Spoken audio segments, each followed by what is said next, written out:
Istanbul. नाम सुनते ही रहस्य और रोमांच की तस्वीरें आंखों के सामने आ जाती हैं।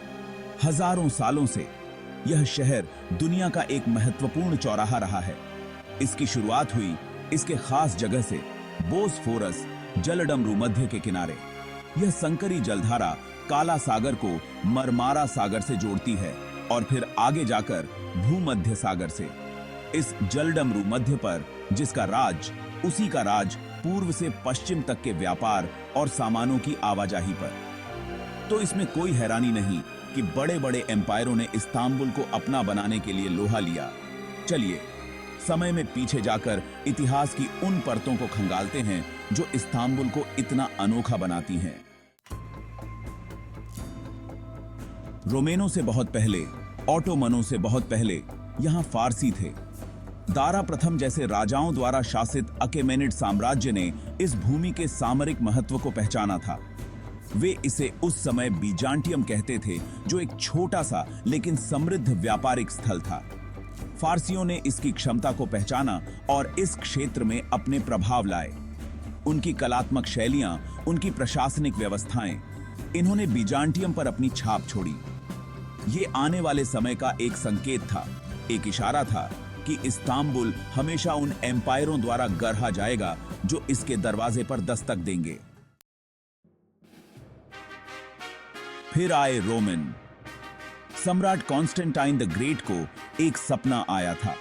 उन्होंने पूर्व में एक नए रोम को उभरते हुए देखा, जो एक बदलते साम्राज्य के लिए एक ईसाई राजधानी थी।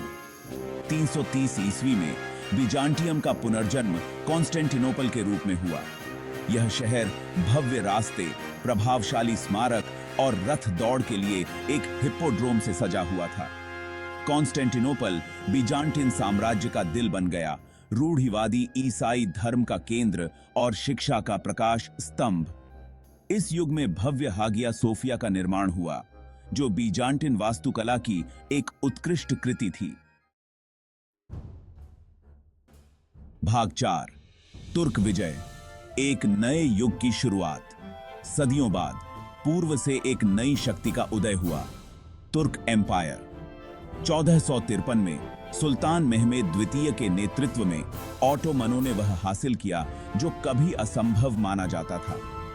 उन्होंने कॉन्स्टेंटिनोपल को जीत लिया। यह एक महत्वपूर्ण घटना थी जिसने बीजांटिन साम्राज्य के अंत और इस क्षेत्र में तुर्क प्रभुत्व के उदय का प्रतीक था। सुल्तान मेहमेद द्वितीय, जिन्हें विजेता के रूप में जाना जाता है, ने कॉन्स्टेंटिनोपल को तुर्क साम्राज्य की नई राजधानी घोषित किया। उसने भव्य मॉस्कों, महलों और उद्यानों के निर्माण का आदेश दिया, जिससे शहर के क्षितिज को एक बार फिर बदल दिया गया। भाग 5, स्थापत्य कला, पत्थर और मीनार में एक लेगेसी। इस्तांबुल पर शासन करने वाले प्रत्येक साम्राज्य ने एक अमिट छाप छोड़ी है। एक ऐसा शहर बनाया है जहां स्थापत्य शैली एक सुंदर टेपेस्ट्री में सह अस्तित्व में है। हागिया सोफिया अपने विशाल गुंबद के साथ बीजांटिन प्रतिभा के प्रमाण के रूप में खड़ा है। ऑटोमनों ने अपनी नीली टाइलों और 6 मीनारेटों के लिए प्रसिद्ध ब्लू मस्जिद के साथ अपना वैभव जोड़ा। शहर के नीचे प्राचीन रोमन कुंडों से लेकर भव्य टोप का पैलेस तक इतिहास की परतें हर जगह दिखाई देती हैं। भाग 6, आज का इस्तांबुल, जहां पूर्व से पश्चिम मिलता है। आज इस्तांबुल एक जीवंत, आधुनिक महानगर है। यह एक ऐसा शहर है जो महाद्वीपों और संस्कृतियों को जोड़ता है। बोसफोरस के पार यूरोप और एशिया में फैला हुआ है।